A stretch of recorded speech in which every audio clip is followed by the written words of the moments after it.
ছাব্বিশের বিধানসভা ভোটের আগেই বিপুল ভোটে জয় তৃণমূলের। আরও এক নির্বাচনে বিনা প্রতিদ্বন্দ্বিতায় জয় ঘাসফুল শিবিরের। আসন্ন বিধানসভা ভোটের আগে শাসক দলের এই জয়ে অনেকটাই ব্যাকফুটে চলে গেল বিরোধীরা। পশ্চিম বর্ধমানে দুর্গাপুরে এবিএল এর এমপ্লয়িজ কোঅপারেটিভ ক্রেডিট সোসাইটি লিমিটেডের সমবায় নির্বাচনে বিনা প্রতিদ্বন্দ্বিতায় জয় পেল তৃণমূল কংগ্রেস। এই সমবায়ে 12টি আসন রয়েছে এবং 149টি ভোটার। চলতি মাসের 4 এবং 5 এপ্রিল মনোনয়নপত্র তোলার এবং দাখিলের সময়সীমাও করে দেওয়া হয়েছে। এই দুদিনই বিরোধী রাজনৈতিক দলের তরফ থেকে কেউ মনোনয়নপত্র তোলা বা জমা করতে আসেনি। আর এদিকে একেবারে ফাঁকা ময়দানে বিনা প্রতিদ্বন্দ্বিতায় জয়লাভ করল তৃণমূল। এরপরে বিজয় উল্লাসে মেতে ওঠেন কর্মী সমর্থকেরা। একে অপরকে সবুজ আবির মাখানো, মিষ্টি খাওয়ানো এই সমস্ত করতে থাকেন।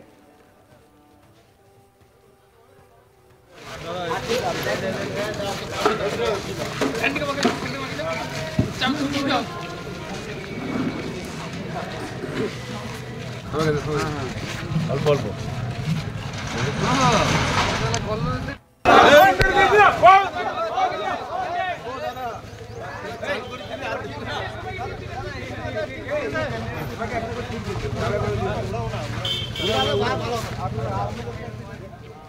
কি বলছেন একজন তৃণমূল কর্মী, শোনাবো আপনাদের।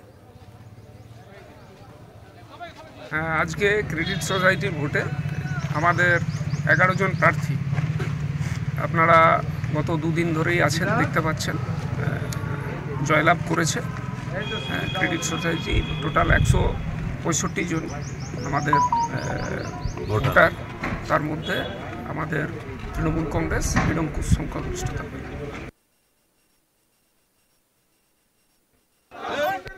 2020 সালের এই সমবায় নির্বাচনে 2টি আসন তৃণমূলের দখলে এবং 10টি আসন সিপিএম এবং কংগ্রেসের দখলে ছিল। কিন্তু এবারের নির্বাচনে সিপিএম এবং কংগ্রেসের তরফে কোনো মনোনয়নপত্র জমা করা হয়নি। স্বাভাবিকভাবেই বিনা প্রতিদ্বন্দ্বিতায় জয়লাভ করে তৃণমূল কংগ্রেস। আর এই নিয়ে আমাদের কালিক অনেকগুলি রিপোর্ট দেখাবো। দুর্গাপুরে সমবায় ব্যাংকের নির্বাচনে তৃণমূল কংগ্রেস 12টি সিটের মধ্যে 12টি সিটে জয়লাভ করেছে। কেন কি তাদের বিরুদ্ধে কোনো পার্টি কোনো ক্যান্ডিডেটই দেয়নি। আর ঠিক আগামী যে 2026 নির্বাচনে যে হতে চলেছে তার আগে তৃণমূল কংগ্রেস এই জয় একটা শক্তি বৃদ্ধি হিসাবে মনে করছে তৃণমূল নেতাকর্মীরা। জানা গেছে যে 4 আর 5 তারিখ এই যে ওয়েস্ট বেঙ্গল ক্রেডিট যে এমপ্লয়িজ ক্রেডিট সোসাইটি যে রয়েছে, সমবায় ব্যাংক রয়েছে, তারই নির্বাচনের নমিনেশন আর উইথড্রল ডেট ছিল। কিন্তু 4 আর 5 তারিখ তৃণমূল কংগ্রেস ছাড়া কোনো পার্টি, না কংগ্রেস, না সিপিএম, না বিজেপি নিজের ওখানে ক্যান্ডিডেট ফাইল করে। তারপরেই যে 12টি সিট রয়েছে সেই 12টি সিটে তৃণমূল কংগ্রেস যে যারা দাঁড়িয়েছিল তৃণমূল কংগ্রেস প্রতীকে, তারা সব আনকন্টেস্টেড জয় হয়েছেন। আর তারপরেই আমরা দেখেছি যে ঠিক এই যেরকম আমরা দেখেছি যে তৃণমূল কংগ্রেস কর্মীরা ওইখানে জয় উচ্ছ্বাসে মেতে ওঠেন। তারা আবির যে সবুজ আবির রয়েছে সেটা একের উপরে লাগিয়ে মাখিয়ে তারা এই জয়কে জয় জন্যে তারা মেতে ওঠেন। আমরা দেখেছি যে এর আগে যে 2020-তে যে এই সময় ব্যাংকের নির্বাচন হয়েছিল সেখানে 12টা যে সিট রয়েছে তার মধ্যে তৃণমূল কংগ্রেস মাত্র 2টো সিট পেয়েছিল। অন্য যে 10টি সিট ছিল সেটা বাম আর কংগ্রেস জোট পেয়েছিল। কিন্তু এবারে যে 2025-এর যে নির্বাচন হয়েছে এই সমবায় ব্যাংকের, সেটাতে 12টি থেকে 12টি সিটেই তৃণমূল কংগ্রেস ক্যান্ডিডেটরা জয় পেয়েছে।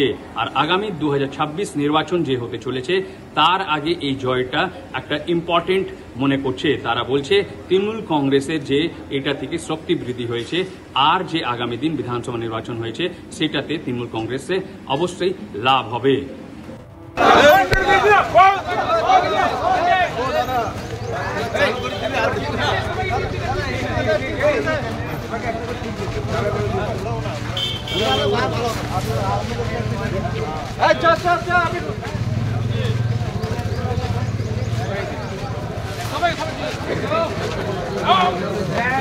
আমাকে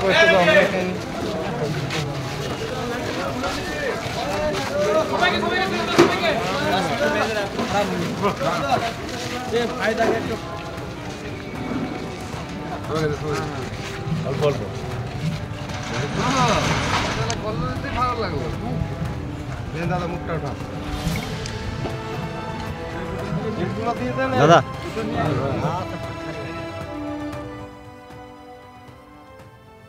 2026-এর বিধানসভা ভোটের আগে বিপুল ভোটে জয় তৃণমূলের। আরও এক নির্বাচনে বিনা প্রতিদ্বন্দ্বিতায় জয় পেল ঘাসফুল শিবির। আসন্ন বিধানসভা ভোটের আগে শাসক দলের এই জয় অনেকটাই ব্যাকফুটে চলে গেল বিরোধীরা। পশ্চিম বর্ধমানে দুর্গাপুরের এবিএল এর এমপ্লয়িজ কোঅপারেটিভ ক্রেডিট সোসাইটি লিমিটেডের সমবায় নির্বাচনে বিনা প্রতিদ্বন্দ্বিতায় জয় পেল তৃণমূল কংগ্রেস। আর এই সমবায়ে 12টি আসন রয়েছে এবং রয়েছে 149 জন ভোটার। চলতি মাসের 4 এবং 5 এপ্রিল মনোনয়নপত্র তোলার এবং দাখিলের সময়সীমা করা হয়। এই দুদিনই বিরোধীরা রাজনৈতিক দলের তরফ থেকে কেউ মনোনয়নপত্র জমা দেয়নি বা কেউ জমা করতে আসেওনি, যার ফলে ফাঁকা ময়দানে বিনা প্রতিদ্বন্দ্বিতায় জয় পেল তৃণমূল কংগ্রেস।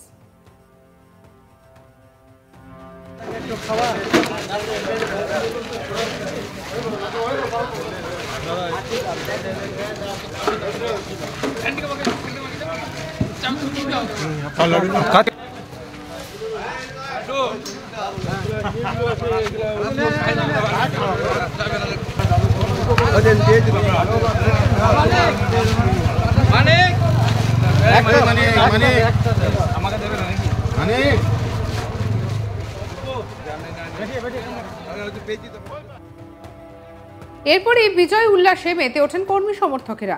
একে অপরকে সবুজ আবির মাখান, সঙ্গে চলে মিষ্টিমুখ।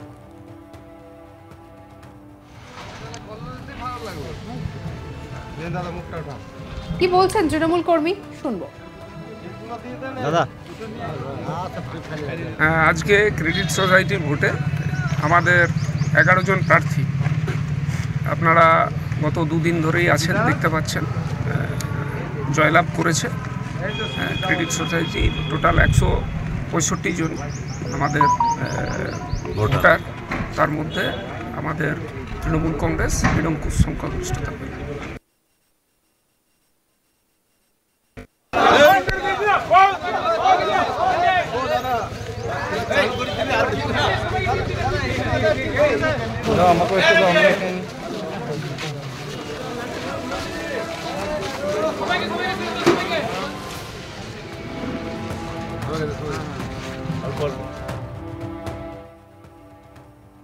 সঙ্গে রাখুন আজ তাক বাংলার ইউটিউব চ্যানেলকে। অন্যান্য খবরের জন্য লাইক করুন, শেয়ার করুন, সাবস্ক্রাইব করতে ভুলবেন না।